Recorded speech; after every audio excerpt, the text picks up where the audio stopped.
I want to welcome you once again. My name is Ashley Klein Jimenez. I am from PreventConnect, and you're joining us for a Lifecourse Framework for Preventing Domestic Violence.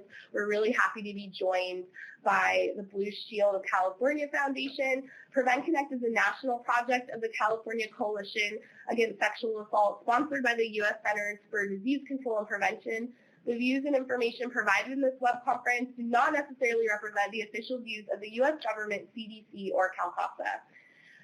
So, David, I want to go ahead and pass it over to you. I don't have the honor of sharing too many web conference spaces with you these days. So I'd love to pass it over to you and have you talk about the objectives that we're going to be going through today. Well, thank you, Ashley, and thanks to, I now see 150 people from all across the world, we can say, because I see New Zealand is well represented here. And for someone from New Zealand, please say what time and day it is, just so we can know in the text chat. That would be great, so we can be able to see that. I see they are now writing in. Today's, we're going to want to be able, for the objectives of today, it's 8 a.m. in the morning on Wednesday, which is so early in the morning for someone. So, or actually there. So the key finding, we want to talk about the key findings from this report, a Lifecourse Framework for Preventing Domestic Violence, what you'll be hearing a lot about today, that Blue Shield of California Foundation had commissioned. We want to be able to have people identify risk and protective factors for domestic violence across the lifespan and across generations. And I think that this is really one of the great insights of this report. And then we want each of you to be able to engage in a conversation on opportunities for multi-generational domestic violence prevention work. And so I hope that this is something that you'll all be able to accomplish with today's session.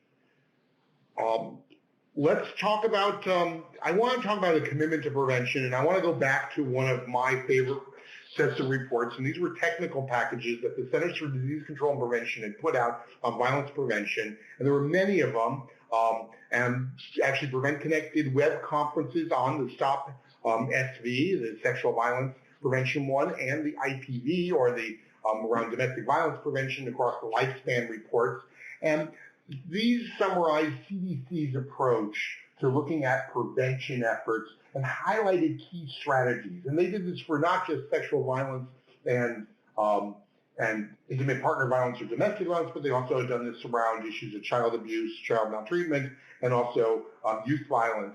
And these, and also I believe suicide prevention, and it was really important pieces. And as I looked at those topics, and I had the opportunity of, Ashley and I have had the opportunity to get to review some of these products and talk about this and the development of them, I think they were really important in identifying strategies we can move forward. And so this is a piece that I would really encourage you to be able to look at, and they gave us such great insights into the work that they're doing. But then if we move forward to what we're today and to what we're going to be doing with Blue Shield of California, as they talk about their report, what I've seen is that there is such congruence. It's a different language, but they're similar concepts. And so to me, and I've had the opportunity living in California to work with Blue Shield of California and their violence prevention, California Foundation, around their violence prevention initiative. Lucia, who you'll get a chance to meet, I've known for many, many years and had the opportunity to be able to think about the prevention. And as they've moved into a direction committed to prevention, this report highlights some of the exact same themes in a slightly different way of looking at it. And I think it reinforces our work. And so for me, I think it's a real powerful way. And then I also think that these are ways that we can think about how we're going to work with those communities who are most impacted by domestic violence or intimate partner violence or any form of violence or oppression, and that those can help inform thinking about the best strategies that meet the needs of communities. So Ashley, let's go introduce our guest that we have today. I'm so excited to have from the Lucia Corral Pena, the Senior Program Officer from Blue Shield of California Foundation. How are you doing, Lucia? Doing great, thanks, David. Great. Lucia uses the pronouns she, her, hers. I use my pronouns he, him, and his. And it's great, Lucia, to have you. This sort of summarizes, in some ways, Lucia, I think, conversations that you and I have been having for years and years about how we can, with you, it's about how to build prevention capacity in California. And so I'm really so glad you're able to join us today. Great. I'm also joined by Arnold Chandler, who's the president of Forward Change Consulting. And how are you doing, Arnold? I'm doing great. Can you hear me? I can hear you loud and clear. I am glad you came in there. And Arnold actually is based out of Oakland, California, which I am based, so I am cross-country today. And Arnold uses he, him, and his. And Arnold, I had the opportunity to first hear you on a web conference for programs in California that Blue Shield of California Foundation sponsored. And I was so impressed with the report and your presentation and have been using it all the time and have ended up giving out copies of this report to people wherever I've been meeting people around the country. Whenever I always lose my copies whenever I go. So thank you so much for being able to join us today. My pleasure. Okay, well, great. So what we're going to do is I'm going to take the podium to you, Lucia, and I just want you to give a little bit of context around this work in Blue Shield of California and how we came to this Lifecourse Framework. So take it, Lucia. Thank you, David, and thank you, Ashley and Tori and David, again, for inviting us to be here and present to the PreventConnect network. It's a privilege to always partner with you, David. So good morning, everyone. My name is Lucia Corral Peña, and I'm a Senior Program Officer at Blue Shield of California Foundation. I lead the Foundation's Breaking the Cycle of Multi-Generational Violence initiative. And I'm really excited to be here today to share with you what we've learned through our Lifecourse inquiry and how it has transformed our work, as well as I hope that we'll hear your thoughts and reactions in the chat box. We're really interested in hearing from a network like PreventConnect, who has deep experience in prevention and high interest, but also passion for violence prevention. As we are all aware, and it's pretty well established, domestic violence is a very complex problem that has profound impacts on individuals. And at the Foundation, we are broadening that lens by looking at its impact on whole families and communities. The impact of domestic violence on our nation and on the state of California runs very deep. Actually, I'm going to stop for a second here. I don't have control over my slides, Tori, so I'm going to ask you just to move me along, okay? Okay. So as many of folks on this line know, 1 of every 3 women will experience intimate partner violence in their lifetime. In a survey that our foundation commissioned in 2017, we found that 58% of Californians have been touched by domestic violence, either as a survivor, as a person who caused harm themselves, or through the experience of a close friend or family member. And that's just a really impressionable figure and something we're holding with us as we move forward in our new plan. For almost 2 decades, Blue Shield of California Foundation has worked with partners throughout the state to help families impacted by domestic violence by supporting safety net services, innovations, and the domestic violence movement capacity here in the state in a manner that centers the experience of domestic violence survivors to address their needs. In 2018, we launched a new strategic direction and have really doubled down on our commitment to ending domestic violence through a prevention and multi-generational mindset. Since then, we have focused our efforts on addressing root causes of domestic violence to help break the cycle of trauma and abuse. This shift has allowed us to look at the factors that influence health and well-being and to develop new approaches and collaborations.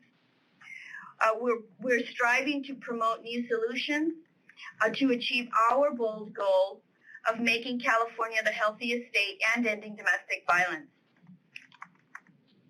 We believe that by understanding the root causes of domestic and family violence and by using that understanding to inform new interventions and our own investments and solutions, we can help break the cycle of domestic violence and create opportunities for families and communities to live healthy lives that are free of violence, especially those communities that are most impacted by domestic violence. to further our understanding of the root causes, and also to try and identify existing evidence for prevention pathways. The Foundation commissioned Forward Change, a national strategy consulting firm based in California, to apply a life course analysis to domestic violence prevention. A life course analysis is based on the premise that the timing and sequence of biological, psychological, cultural, and historical events and experiences influence the health and development of both individuals and populations. In other words, a life course analysis seeks to find specific time frames in the lives of families and the development of individuals when interventions can make a crucial difference that will impact generations to come. Through today's presentation, we will discuss the structural and life course factors that are associated with intimate partner violence, as well as an in-depth secondary research that shows what kind of cross-sector life course interventions are effective in preventing domestic violence. It is our hope that by sharing this intervention, you and we will have a better understanding of events across the lifespan, how these events and risk factors interact in ways that are associated with future perpetration of domestic violence, and that you will be able to identify key strategic principles synthesized from a wide body of research that can be the basis of programs and innovations. I'm joined today not only by our brilliant David Lee, who I've seen be a masterful facilitator, but also by a close and valued partner for the Foundation, Arnold Chandler, who's the president of Forward Change and who led the life course review for the Foundation. I think I'm passing the baton here to Arnold, or I'm not sure. Maybe I'm passing it back to you, David. Okay, well, great. Well, thank you so much, Lucia. And, I think as I've seen Blue Shield of California Foundation really, started, many years ago, and now with the recent pivot to prevention, really you've taken such wonderful, powerful leadership. And this report, I was just reading it on my plane right here again, and it just had such great insights. So we're going to now move to, I'm advancing the slide, and we're going to ask a polling question for people. We're referring to this report, Breaking the Cycle, Lifecourse Framework. We want to know from you, how familiar are you with this report? Have you never heard of the report before? Have you heard of the report but not read it? Have you skimmed it, or have you read the full report? Be honest. We know most of you, let's just want to get a sense. So go ahead. I know we're doing live results, so you should be seeing the results, but I've only got about, it's only about a third of you have voted, so keep on voting. So Lucia,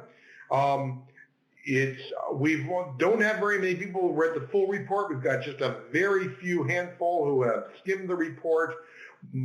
Some people have heard of the report but not read it, though. We did refer to the report in the announcement for the web conference, so you probably actually have heard of it. But most people, this is really new to them. About 70% of our audience, the report is new to them. So thank you. I think we'll end the poll now. Thank you so much. I'm waiting for that to get there. So thank you so much. We're going to do that polling question. And so what I'm going to do is hand the podium over to Arnold Chandler. And Arnold, you're going to talk about what's in this report, and we'll be asking questions. And please, everyone, if you have questions or comments, put them in the text chat. We will be going to you shortly, too. So Arnold, do you want to just give an overview of what this presentation is? Great. Yes. Thank you, David. Good morning, afternoon, everyone. It's a pleasure to be on the call and doing a webinar with so many folks across the world. And so I don't see the numbers right now, but I know we were at above 170 something just a moment ago.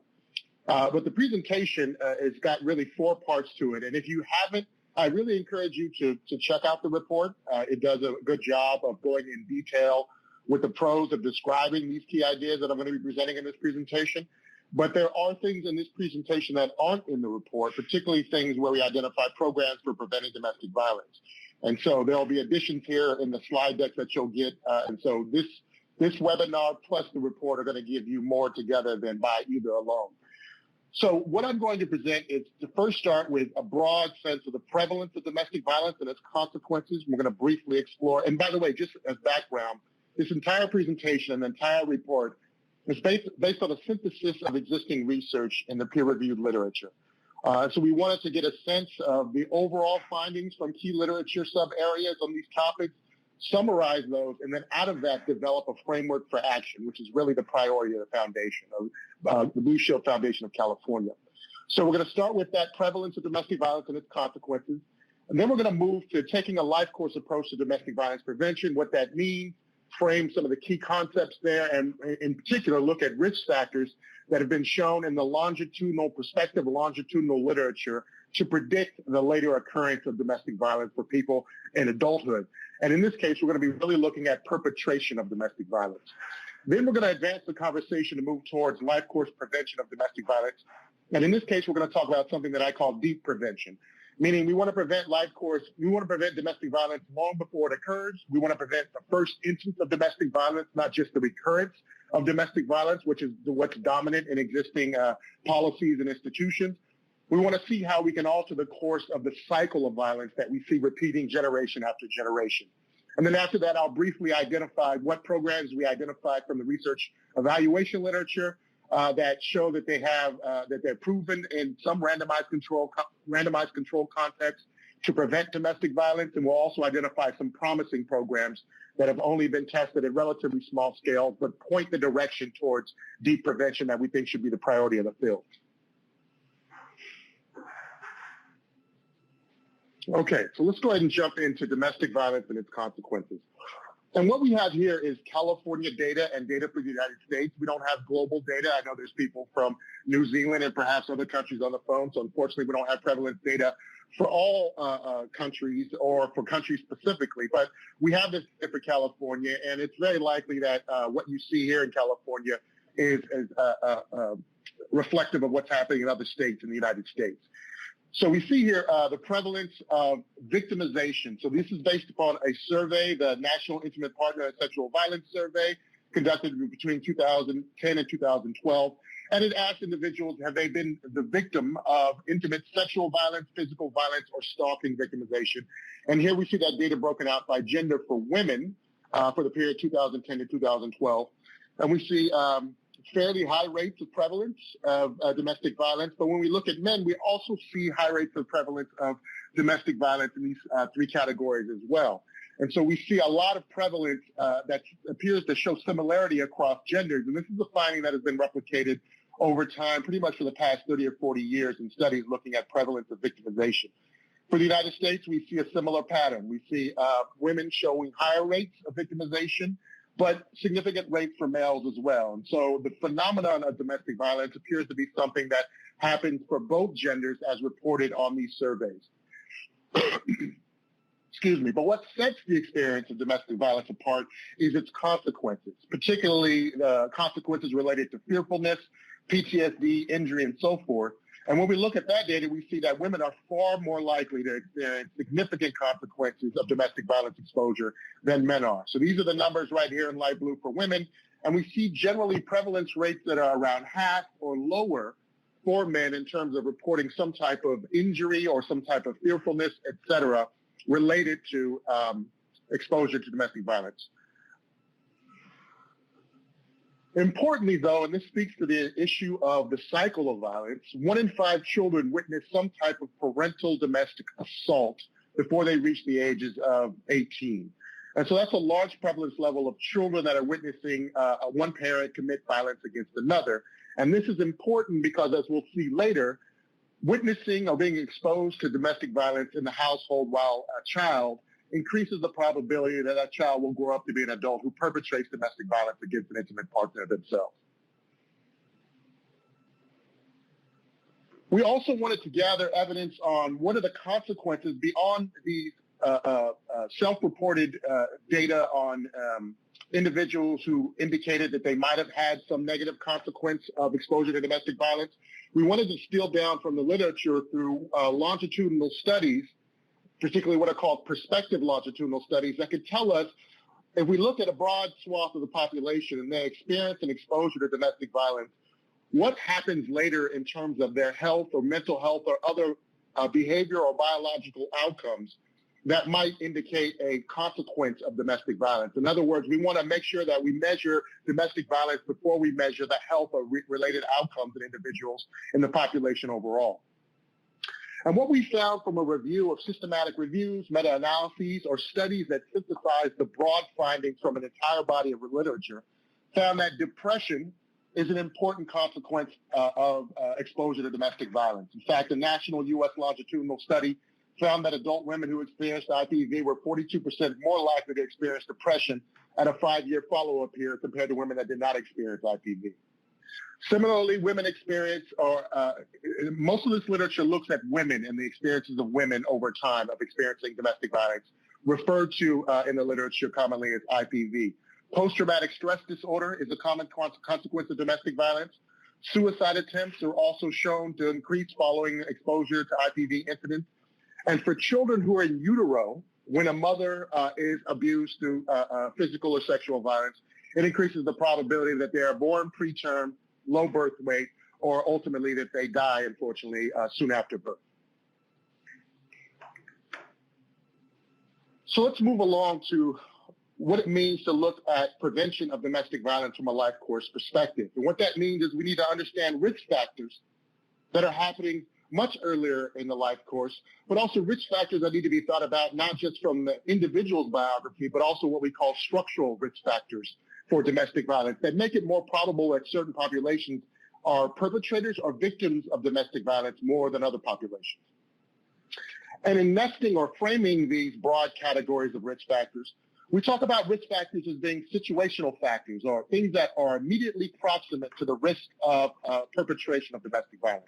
Things like arguments and anger, escalation dynamics. Alcohol use is commonly associated with the onset of a domestic violence episode, the beginning of a cycle of conflict that leads to a domestic violence episode. So that in large part explains why domestic violence incidents are often concentrated on certain days of the week, on Fridays and Saturdays, for example, because they're tied to alcohol use, et cetera. The presence of third parties are also important in the risk of domestic violence, either as preventive factors, meaning people preventing other people from hitting other people, or people who are encouraging that behavior. Life course developmental factors, which we're really going to focus on in this presentation, deals with things that happen early in a person's life that increase the risk that they are one day going to be perpetrators of domestic violence. Things like exposure to violence amongst their parents, being a victim of child physical abuse or sexual abuse, developing antisocial behavior during adolescence, being a chronic violent offender, and chronic violent offender means a person who engages in violence over and over and over again. Having a high number of violent individuals in the peer group, particularly for adolescents. This is a very strong risk factor for adolescents. And being in a non-exclusive relationship, or a relationship in which an individual has multiple sexual or romantic partners, either as perpetrator or victim.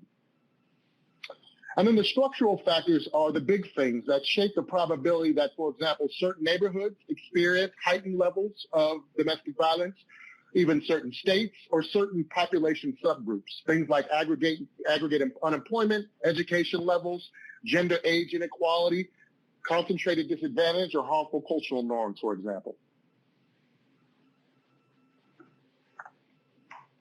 So I think we're going to stop here for a question, and I'm going to hand it over to the moderator for that. Okay, great. Thank you, Arnold. So there's already been a discussion in the already in the text chat about risk factors.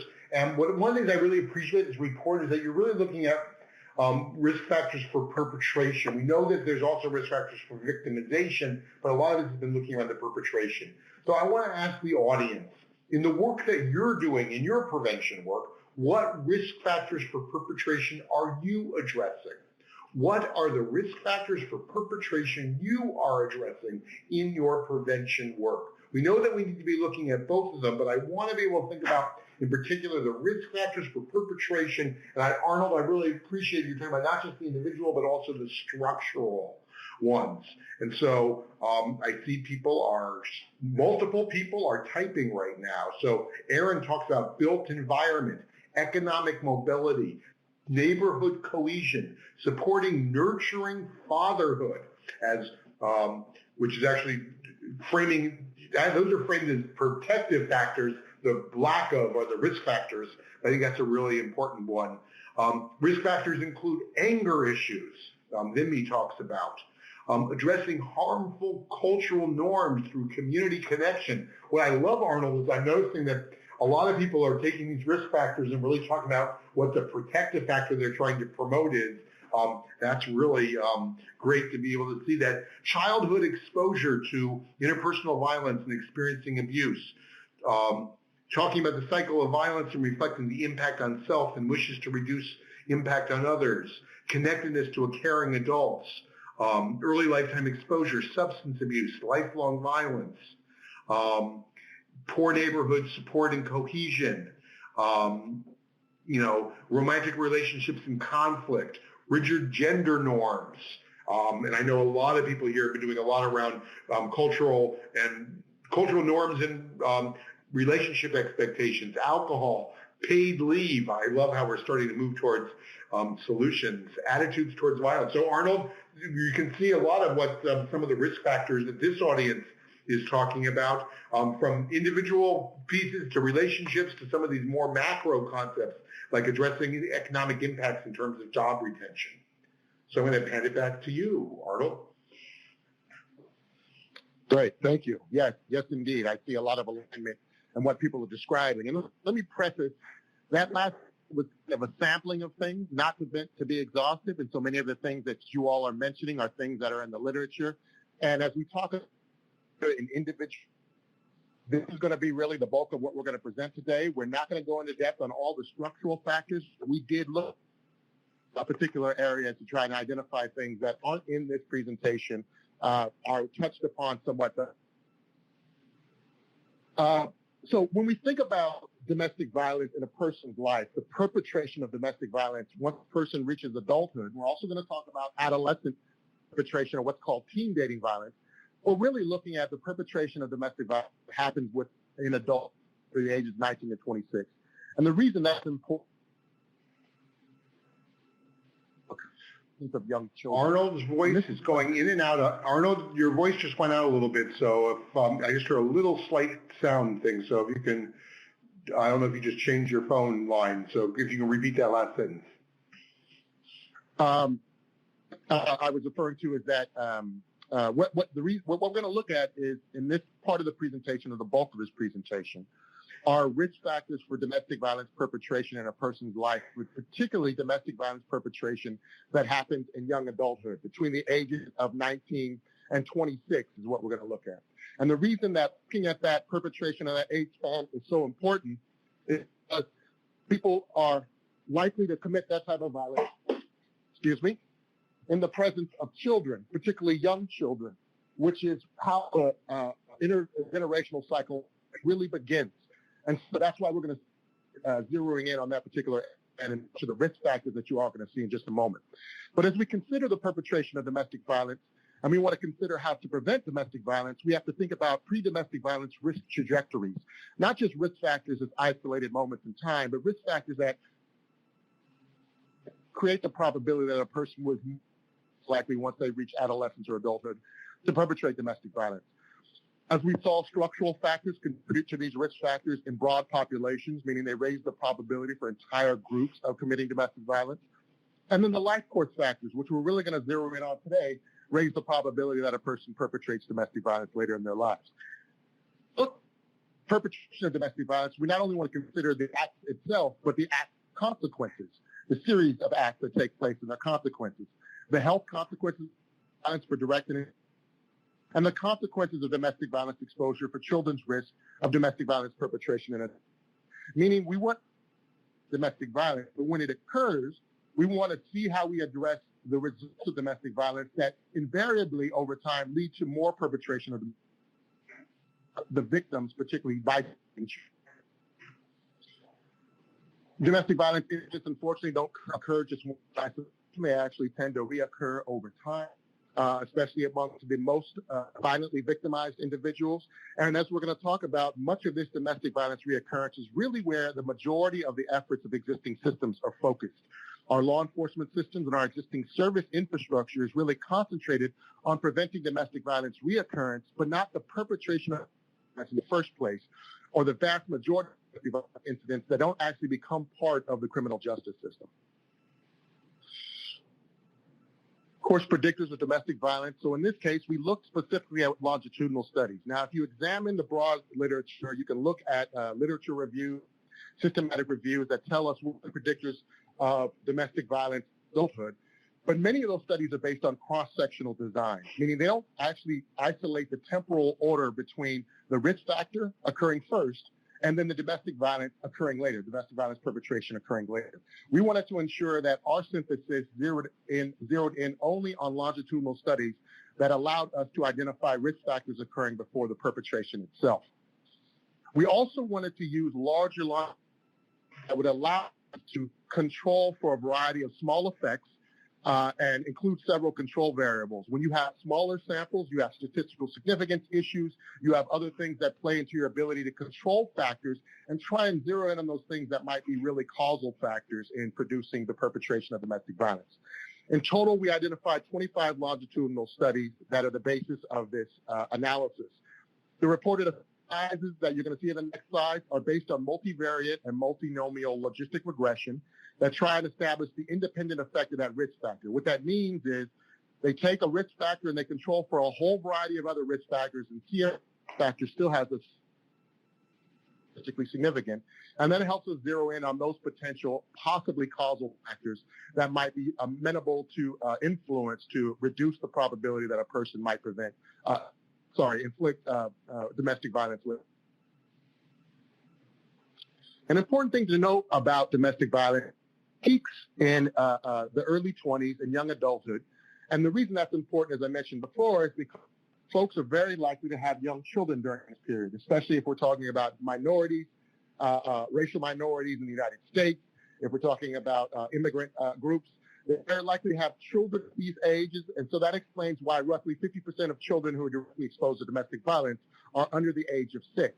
So if you're thinking about children and the reproduction of the cycle of domestic violence, it's something that begins very early, which is we want to use longitudinal studies that begin early. The reason for that is because folks who try and recall whether or not they experienced exposure to domestic violence when they're 4 years old or 3 years old is very difficult when they're in their 20s. So we want to measure it in real time and then follow those folks forward to see what its consequences might be for the future perpetration. We looked at, from those 25 studies I just mentioned, the strongest risk factors for adult domestic violence perpetration between the ages of 19 and 26. And here's what we found. We look at factors at the ecological level. We look at factors that we call life course outcome factors. And then we looked at human development factors across the age early childhood to middle childhood to adolescence. What we can see here is that in adolescence, having a large violent peer network, meaning greater than 13 friends who are extensively involved in violence, is an important risk factor and one of the largest risk factors you're going to see here for the adult perpetration of violence. The effect size here is 3.8. This is an odds ratio for folks who want to know what the metric is. And this is about a moderately sized effect size. We also see that witnessing parental violence in adolescence and exposure to parental violence in early childhood are two important, relatively small effect sizes for predicting adult domestic violence perpetration. Physical child abuse. I'm sorry, Arnold, there's a quick question. When you're talking about the violence here, are you talking just about the physical? This was a question in the chat, just the physical violence? You're talking about other forms as well, or is this primarily when they're witnessing physical violence? Primarily witnessing physical violence in terms of exposure to parental violence. That's how it's measured there, and witnessing parental violence is also the same thing. So this would be witnessing striking or hitting of a parent. Thank you.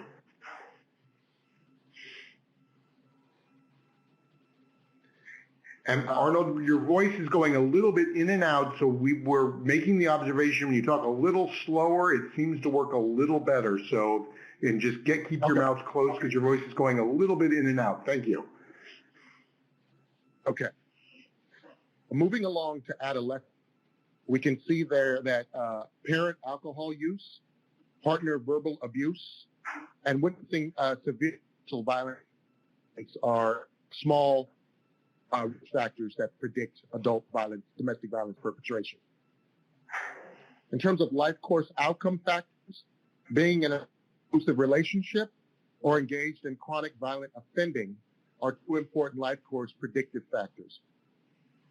And in terms of human development, one of the biggest risk factors is conduct disorder in adolescence and a positive attitude towards domestic violence.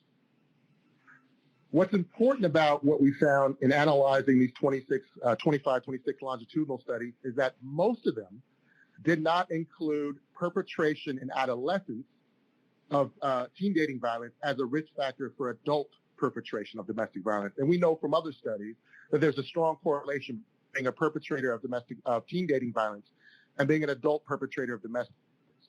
So we also looked at the literature on teen dating violence to identify what aspects of perpetration of teen dating violence are risk factors for adult domestic violence perpetration.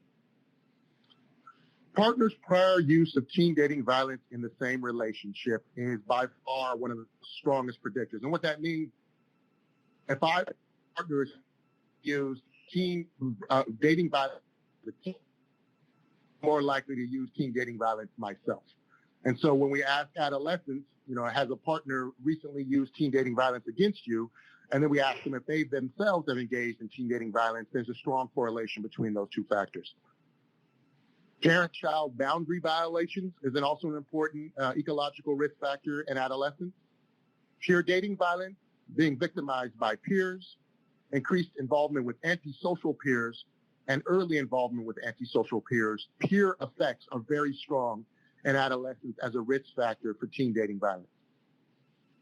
And then peer aggressive antisocial behavior and friends victimized by teen dating violence. So peers loom very large in the contagion effect, if you will, of teen dating violence. In terms of behavioral factors, engagement, as are 8th grade sexual initiation, drug and alcohol use, and general addiction in adults. So let's stop here for another text. Okay. Yeah, there was just a question. I'm going to go back just a second in this piece. You referenced the studies about children witnessing physical abuse. Did you look at are you aware if there are studies about emotional abuse or psychological abuse, if there's any longitudinal studies that have been done around that, or was that, I know that was beyond the scope of what you included in this analysis, but are you familiar with if such literature exists? Yeah, so we did an exhaustive scan for any longitudinal study that found any risk factor that was statistically significant that predicted adult domestic violence perpetration. The 26 that we distilled down to are those that found a statistically significant risk factor using some type of multivariate logistic regression. And so folks may be identifying things that they've seen in the study that might be a risk factor cross-sectionally, but the question is that if in a longitudinal study it was tested as a risk factor, and then when you controlled for multiple other risk factors, did it still have statistical significance and a decent effect size? That is really the criteria that fed into these being the select risk factors we've identified. Okay, and so that you didn't list the things of emotional and psychological abuse might mean that those were not measured as opposed to not being, it could be that they weren't statistically as significant when controlling for those, or they could have been that they weren't measured. No, we found several studies that measured those things and did not find them statistically as predictors when controlling for other things. Oh, very interesting. Great, thank you. Let's go to a question from our audience. So we're talking about these ecological factors, these broader ones for those who talk about the social ecological model on the community and societal level, or community ones, or some of the ecological factors. What are those ecological factors you see in your community? What are those ecological risk factors for violence that you see in the communities that you are working in? So we just want to get a sense from you. You've heard a lot about some of what the literature was saying, and so I'd love to be able to see some response. So go ahead and write, what are some of those ecological risk factors you see in your community? Gang associations, victimization by peers, antisocial peers, peer aggression, parent-child violations in being prevalent, gang violence or gun violence, college town, bullying, party social pressures to enter dangerous situations and stay in them, mental illness of both parent and child. So love to see, more people are writing in, Arnold, so you can see then the communities that people are working in and people are still writing in, that we can see pieces of some other pieces, military towns with post-traumatic stress disorder. So those are some of the ecological factors that people are seeing. And so it's interesting in what type of community, what type of behaviors are common within their community, really speaks to many people. Okay, Arnold. So building on the slide we just saw, the two slides we just saw, we also reviewed these studies and other studies that we could find that identified pathways, in other words, mediating factors that appeared to connect an early risk exposure with young adult perpetration of domestic violence between the ages of 19 and 26. And we found a few different pathways. And the reason these pathways are important is because they identify what could either be intermediating causal factors or intermediating risk markers. So let's take here early childhood exposure to parental domestic violence between the ages of 1 and 5.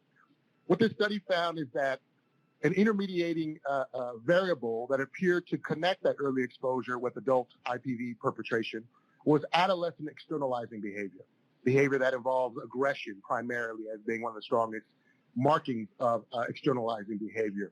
And so that either means that we deal with externalizing behavior that is a consequent risk of early childhood IPV exposure as a causal variable, or we identify it as a risk marker for targeting interventions that to individuals who experience early IPV exposure in terms of their parents assaulting or committing violence against each other.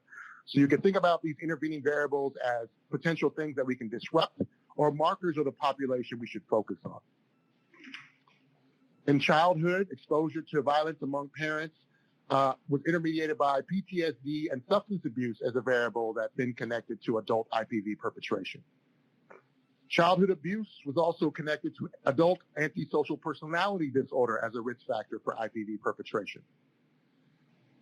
Alcohol abuse for women was shown in one study to stand out in connecting childhood abuse to young adult IPV perpetration. And then the Swinford study found that there was really no intermediating variable, that childhood physical abuse was connected to adult IPV perpetration, but there was no statistically significant mediating variable that reduced to insignificance childhood physical abuse relationship with adult IPV perpetration. In terms of adolescents, being exposed to teen dating violence is a direct risk factor for committing domestic violence, being a perpetrator of domestic violence as a young adult, as is adolescent peer influence that contributes to domestic violence through the factor of antisocial behavior showing up in adolescence. So again, these things in blue are either causal variables that we want to target for folks later in life, or they are risk markers that we want to use to target populations that are at greater risk. A meta-analysis considered the issue of gender, and this is an important finding, for the risk of being a perpetrator of domestic violence to a partner. And this is all drawn from self-reported data of people who reported that they had actually perpetrated some type of violence towards a partner based upon some survey instrument. And what this meta-analysis found is it looked at a whole variety of factors and basically asked the question, does this factor differ between men or women in the risk and then its predictive power of domestic violence, of them being a perpetrator of domestic violence? And what it found across demographic indicators that age, education, income, employment status, marital status, length of relationship did not differ between men and women in terms of predicting perpetration of domestic violence. Family of origin factors like witnessing violence between your parents, witnessing a mother hitting the father, witnessing a father hitting the mother, child physical abuse, maternal physical abuse, paternal physical abuse did not differ between men and women in predicting their later perpetration of violence. Individual factors like depression, trauma, PTSD, drug use, alcohol problems, impulsivity, belief in male privilege did not differ between men and women. And lastly, relationship factors like separation, relational distress, verbal arguments, psychological abuse, or sex, etc., did not differ between men and women as a predictor of their perpetrating domestic violence later in life. And relationship factors, of course, more proximate potentially than these other factors that occur earlier in a person's life. So what the takeaway from this study is that men and women tend to exhibit domestic violence perpetration as a result of similar risk factors. There are some differences in a couple areas that this study found, but for the most part, the lion's share, 90% something percent of risk factors tend to operate the same way for men and for women.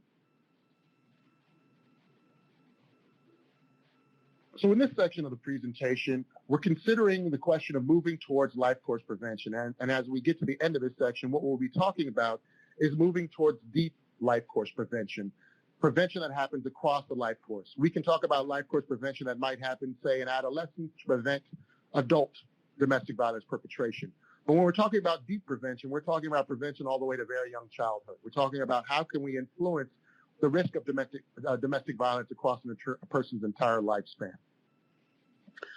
Now, the domestic violence system right now is really focused on domestic violence reoccurrence. And I'm talking about the domestic violence system in the United States. I don't know about New Zealand or other countries.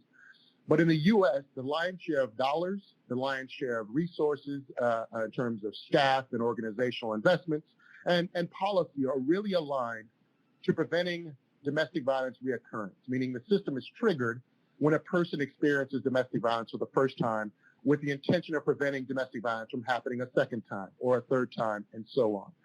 And at the center of this system is law enforcement. A national study examined how likely it is that people end up in the front end of the domestic violence system, meaning end up somehow involved with the legal system, the criminal justice system, and then how that subsequently leads to responses and also exposure to domestic violence services, which often happen in the form of domestic violence advocate connecting an individual to services or other means of support in the wake of a domestic violence episode.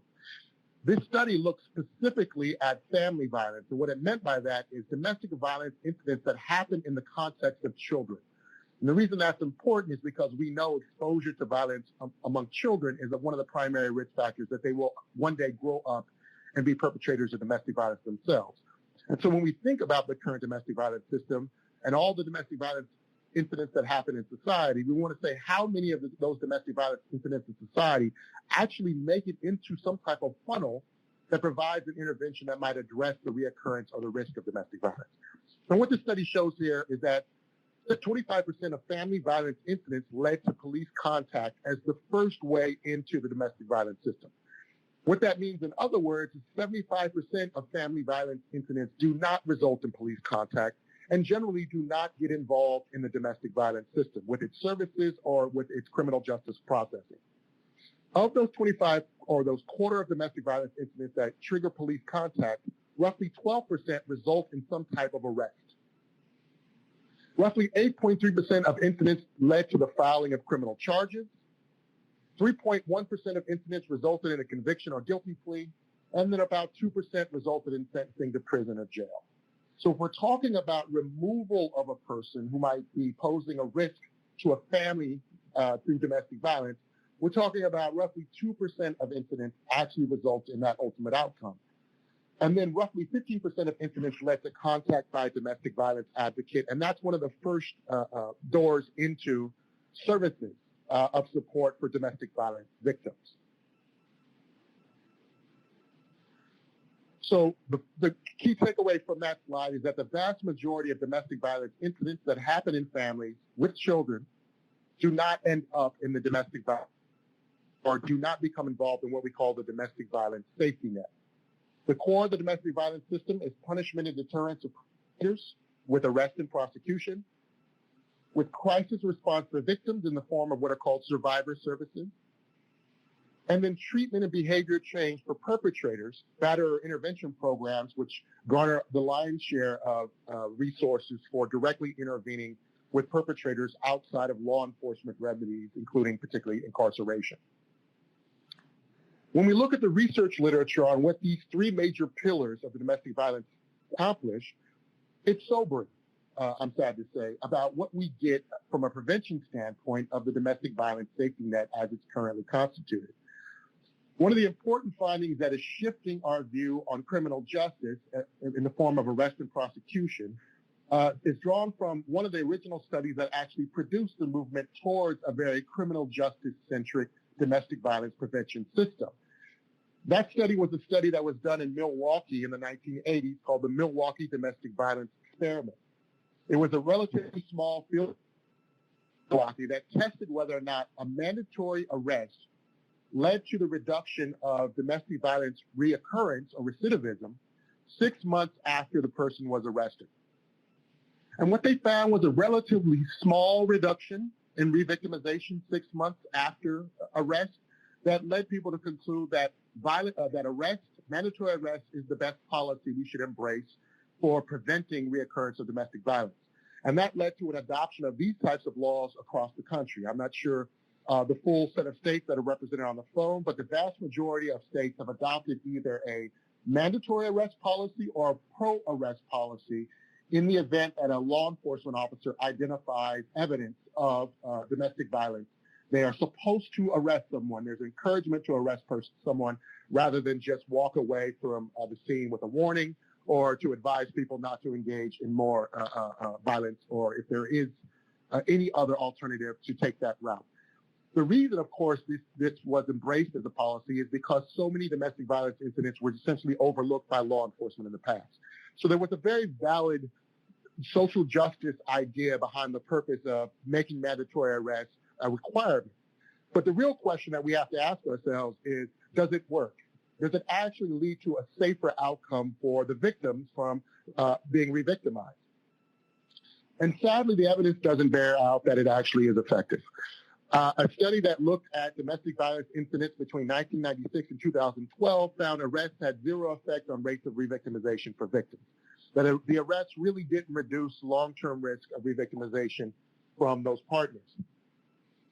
Studies also found, using a quasi-experimental design, that 60% of increases in that mandatory arrest laws led to a 60% increase in intimate partner homicides.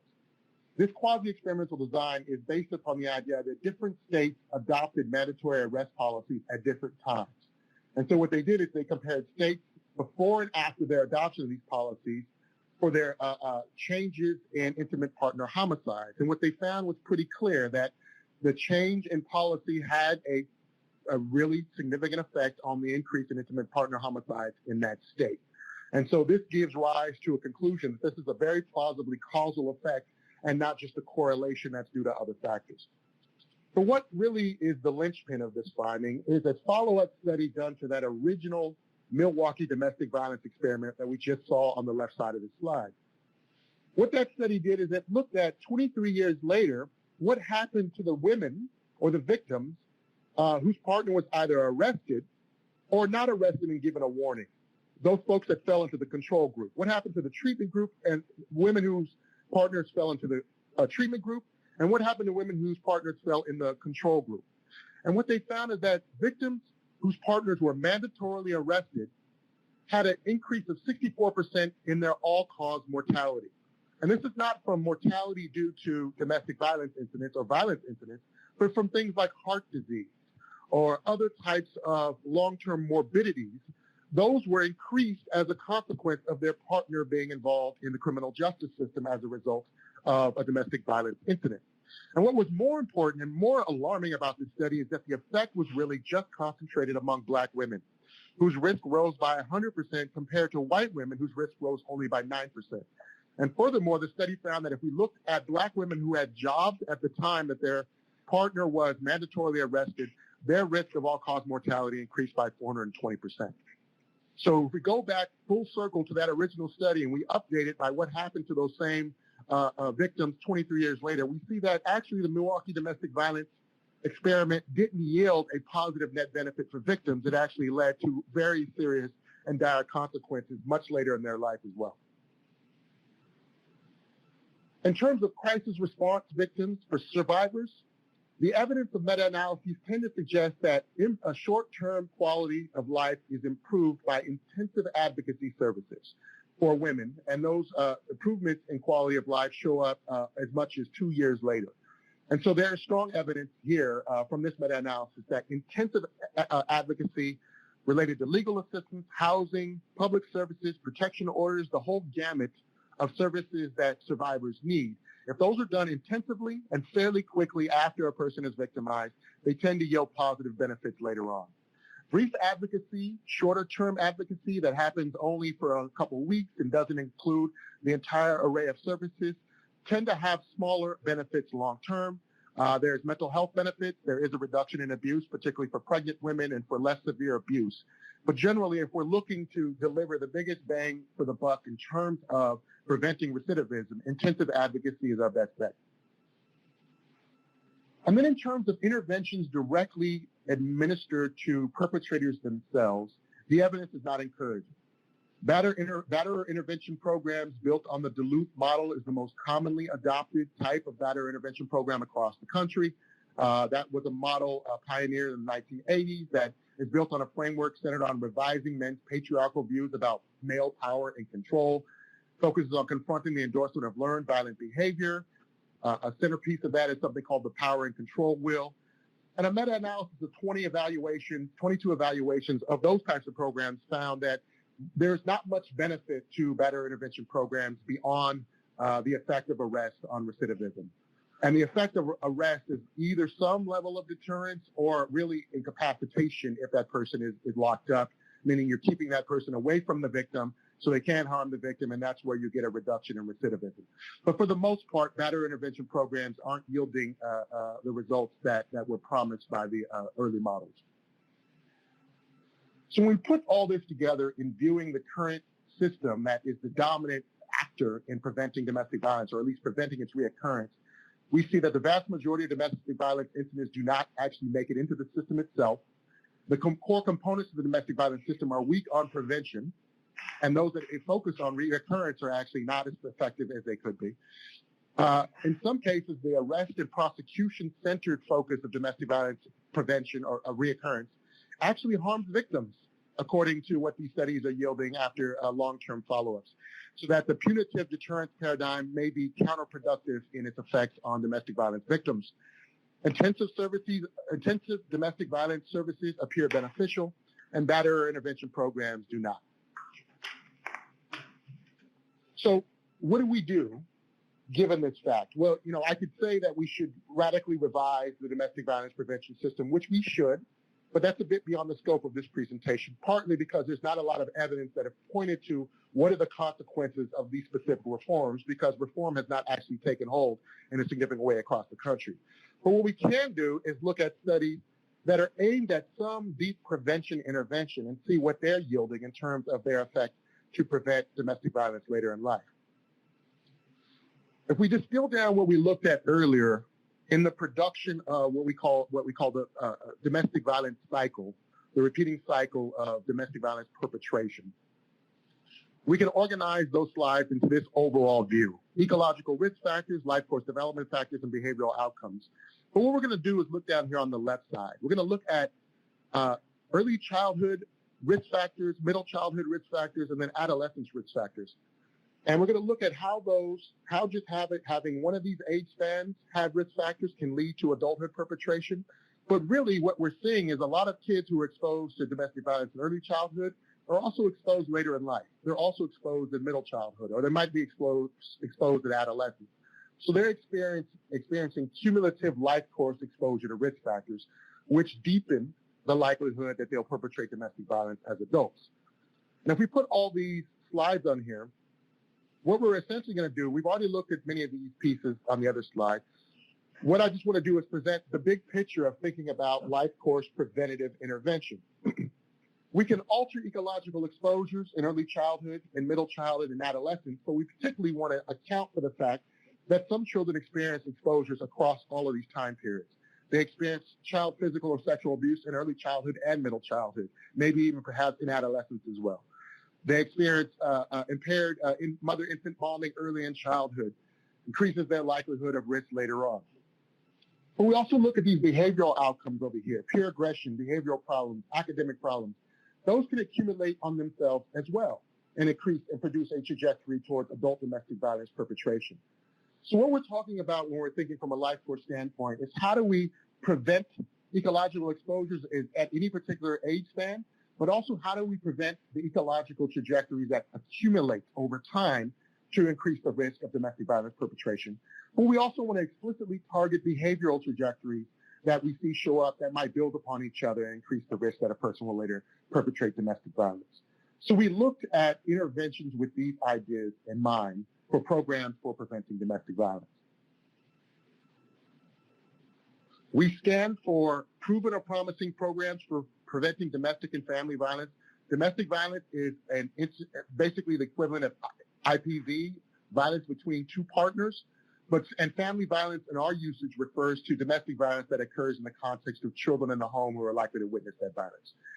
And then we looked at proven programs for mitigating the consequences of domestic violence for those who are exposed. So in essence, want to prevent the first instances of domestic violence. And if they do occur, we want to mitigate the consequences of that exposure for the later perpetration of domestic violence. When we scan for evidence-based programs, we look specifically for programs that showed a randomized controlled trial design, that had a large scale, ideally, greater than 400, that had a robust effect size, meaning effect size that wasn't super tiny, but something that either a small to moderate size, but not something that was really modest or insignificant. And we also considered the length of follow-up. We wanted to find programs specifically that had a follow-up that was 2 to 4 years long. Many programs, I would say about 40% of the programs we looked at had only a 6-month follow-up. So that doesn't give us a sense of the full life course prevention. But some had 4 or 5 years follow-up. That gives us a stronger sense of if there's a trajectory shift in one of those behavioral trajectories or ecological exposure.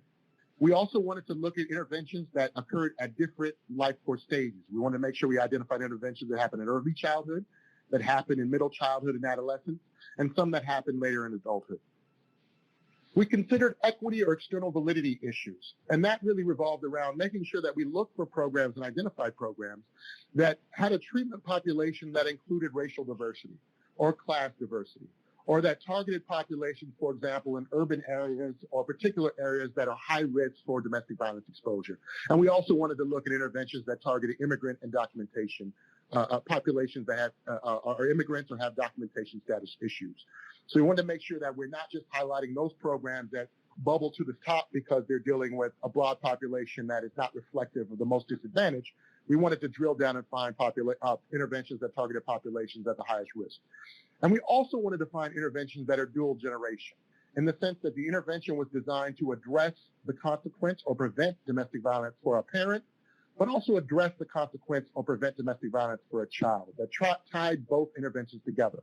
So if services were provided for a mother, it wouldn't just be taken for granted that those services provided to the mother would then benefit the child, but that there were services also provided directly to the child. And this is the chart of what we found proven or promising programs to prevent domestic and family violence. You can take a look at this chart. There's a lot here, but I'll just tell you what the colors broadly mean. The National Institutes of Health DC initiative is a healthcare setting, an OBGYN administered program during routine OBGYN visits for mothers. And that showed an odds ratio reduction by roughly 0.5. And I believe the follow-up period was 6 months in that program. Home visitation programs, Healthy Start, Nurse-Family Partnership were shown in randomized controlled trials to reduce later victimization from domestic violence. Parent-child interaction therapy was tested in a community-based services agency and shown to reduce child abuse, which we know is an important risk factor for domestic violence. The blue dots are school-based programs administered primarily to adolescents. Safe Dates, Youth Relationship Project, the fourth R, and green dots have all been shown in randomized controlled trials to reduce teen dating violence and domestic violence in the form of physical violence or sexual violence. Over here in the purple are community-based programs that have been shown in RCTs to reduce the actual reoccurrence of domestic violence. And these are really targeted to domestic violence prevention for adults where there's already an exhibited case of domestic violence. The PrEP program, the Prevention Relapse Enhancement Program, Community Advocacy Project, motivational interviewing, Fathers for Change, which is a program that's targeted to fathers for prevention of domestic violence, perpetration, reperpetration, behavioral couples therapy, and substance abuse domestic violence, CBT, targeting those who exhibit substance abuse problems. So in terms of considering some of what we identified as factors we wanted to take in consideration when we looked at these programs, and we were to generally characterize what the evidence says about programs in these different areas, we see that early programs generally have large RCTs, have long follow-ups, are dual generation, and don't have obvious equity external validity issues, meaning those programs appear to be significant at scale and work for high-risk populations. School-based programs have large RCTs, longer follow-ups. They aren't dual generation, unfortunately, meaning they're not targeting intervention for adolescents, but also dealing with the parents of those adolescents. And there are some equity external validity issues with those models in the sense that they are not reflective of high risk populations, for example, racial minorities, undocumented immigrants in urban areas. And then the therapeutic community-based programs generally have small RCTs, have shorter follow-ups, they aren't dual generation, and they have external validity issues. And so when we're thinking about therapeutic interventions, there's a lot of limitations in what that evidence base suggests might work for the most disadvantaged or highest risk populations. And then IPV advocacy and batterer intervention programs have conflicting evidence, as we talked about earlier. There's evidence that there's not strong evidence that supports their efficacy. We also want to think about programs that mitigate the consequences of exposure, particularly for children who experience IPV. And we see programs that show up here as well. Some of the same programs we just saw, the orange program there, the green programs. One that's a new one here is project support, which actually shows a 72% reduction in clinical conduct problems for young children in middle childhood who are exposed to domestic violence. Child-parent psychotherapy and trauma-focused cognitive behavioral therapy are two community-based programs that showed significant promise. And then HOPE program, cognitive trauma therapy, for battered women, and relapse prevention and relationship strategy, particularly for substance abuse-involved populations administered in community-based settings, are also promising for mitigating the consequences of IPV that might contribute later to the perpetration or even perhaps the risk of victimization for that person. Generally, what we found is that early programs, again, show very strong promise. They have large RCTs, they have longer follow-ups, they're dual generation involved, and they don't have obvious equity external validity issues. But some of the therapeutic programs for adult IPV programs have small RCTs, have shorter follow-ups, aren't dual generation. But the ones that we looked at or listed there don't have obvious equity or external validity issues. Okay, so here's the last section of the presentation where I'm just going to give you a highlight of programs that we identified that fit into a few different bundles of what we would consider an entire lifespan prevention strategy. And we identified these for the foundation. These are not reflected in the report. So this is the only place where you'll see these, and you'll see these in the deck when you download it after this webinar. So we have 7 different areas across the lifespan and targeting both generations where we can of deep prevention. Dual generation and early DV prevention and mitigation. That means programs targeting mothers and young children to prevent exposure, but also to mitigate exposure if it's occurred already. Family integrated adolescent DV prevention. This is adolescent prevention that also involves parents, also involves family members. Right now, most programs are school-based and they don't involve families. Trauma recovery treatment for mothers and their older children experiencing DV.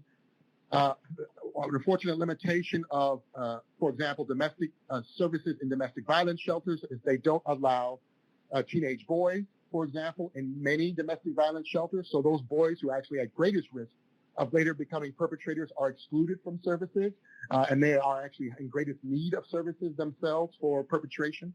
And so we'll talk about that in just a moment. Substance abuse targeted DV prevention for parents and children. So parents who have children targeting domestic violence prevention to a parent who is involved in substance abuse is a very important strategy for preventing the intergenerational reproduction of domestic violence. Couples therapy or conjoint treatment for parents who are engaged in DV. Now, this is a big issue in the field because many of these programs are actually outlawed by statute in domestic violence systems. It is, for example, in California. A program, a domestic violence services program, can actually offer couples therapy or conjoint treatment on the argument that doing so may re-victimize the victimized party, and we shouldn't force them to submit to any type of couples therapy or conjoint treatment. Now, I mean, that's a valid moral argument in a number of ways, but the blind spot that produces is that there are a number of couples who are engaged in domestic violence, maybe one party to the other party or both parties towards each other, who actually may seek out domestic violence services from existing service providers, but they essentially are not eligible and can't receive services. And this is the biggest blind spot of that system, is that you have couples who are saying, we're going to stay together, we're engaged in domestic violence, we need help, and there's really nowhere for them to turn. And that's one of the biggest gaping holes in the existing system that prevents us from getting to those domestic violence incidents that never make it into the system, that are out there and represent a large lion's share of domestic violence contexts that are wrapped around the experiences of children. Restorative justice diversion programs for parents involved in DV is an important new frontier that's being expanded across the country. And there's also models, I believe, in New Zealand that are being emulated here in the United States. And then the last one is lay health worker DV prevention targeting families. And that's particularly for undocumented. The model is known as Perpetration model, but essentially lay health workers visiting families and visiting homes in an effort to both identify domestic violence issues and then to help those families who would avoid the criminal justice system for a variety of reasons, including their documentation status. So I've listed here proven at scale programs, promising programs that fit each one of these broad categories of prevention across a lifespan. These are programs that you've seen, plus additional programs you might not have seen if they're just promising programs that haven't been evaluated with an RCT. I'm not going to go through all of these because I want to allow you to have time for questioning, and you can look at these on your own if later you want to explore these particular models. But they're all listed here under those categories I've just defined for you to interrogate further. And in the citations for this deck, you can see the studies that refer to each one of these models. So let me pause there, get our last text question in, and any questions that need to be answered. I'm going to keep this screen up and hold on the question for a second because I want to just get a couple of questions that came up in the audience, Arnold.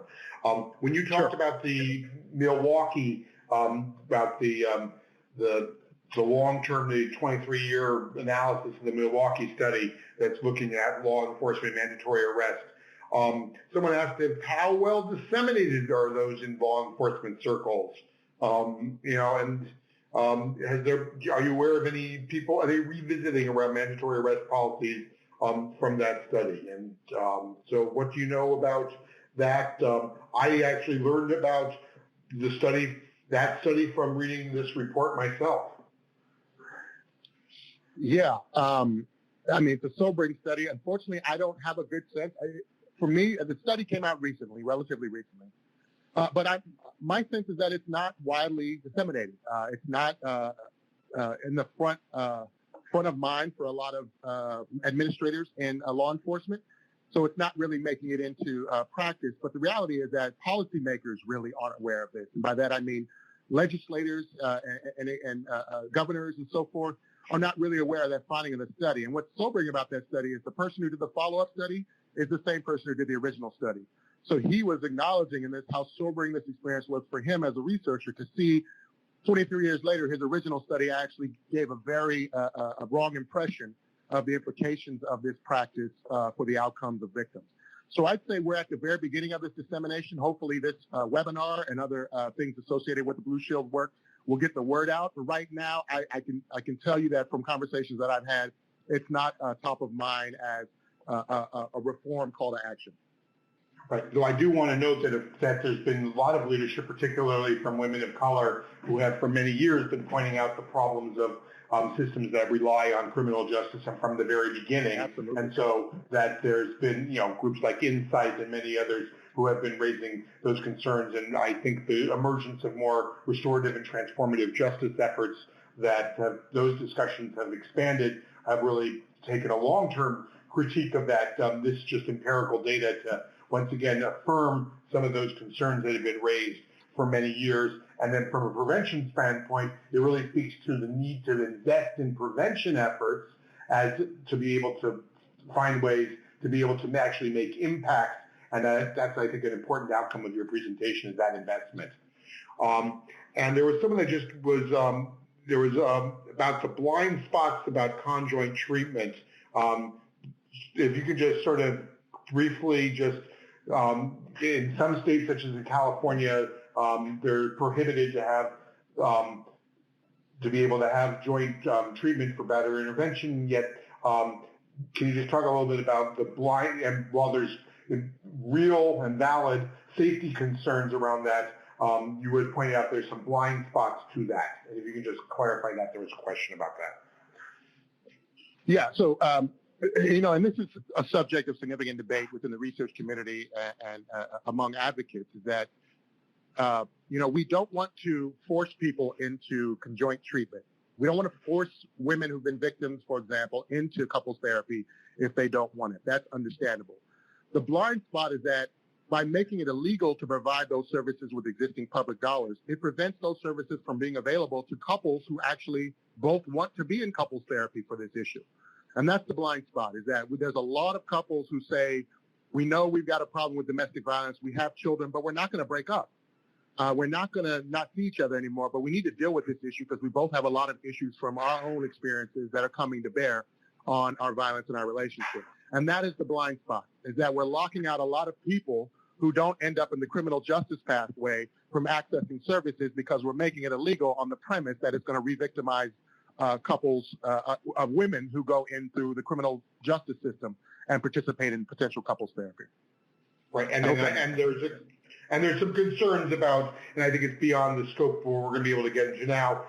We have to think about what are some of the ways to be able to ensure that people aren't being forced into that, or being coerced to be able to do that, with their partner doing that.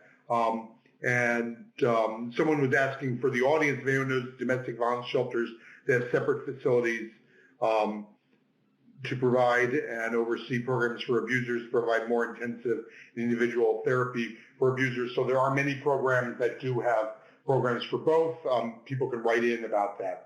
I want to answer that question in the chat. I want to get, before we go, and this has been really interesting and provocative, of thinking about, I love the call for deep prevention, and I think that really resonates.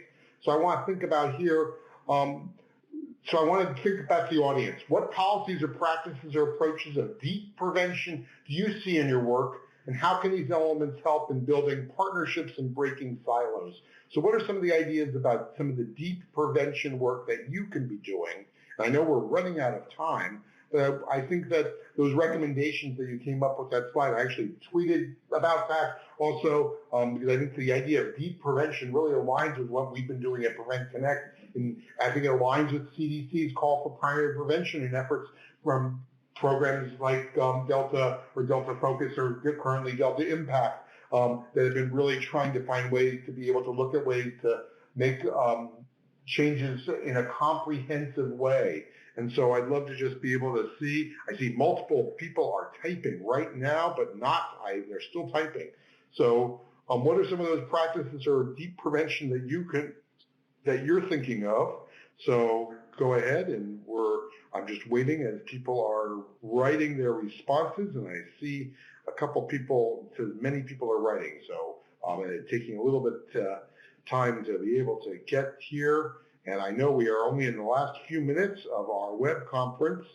And so what I want to do is, and I love how it is saying, I think we are getting long responses because I am still seeing multiple people are typing but haven't seen the responses.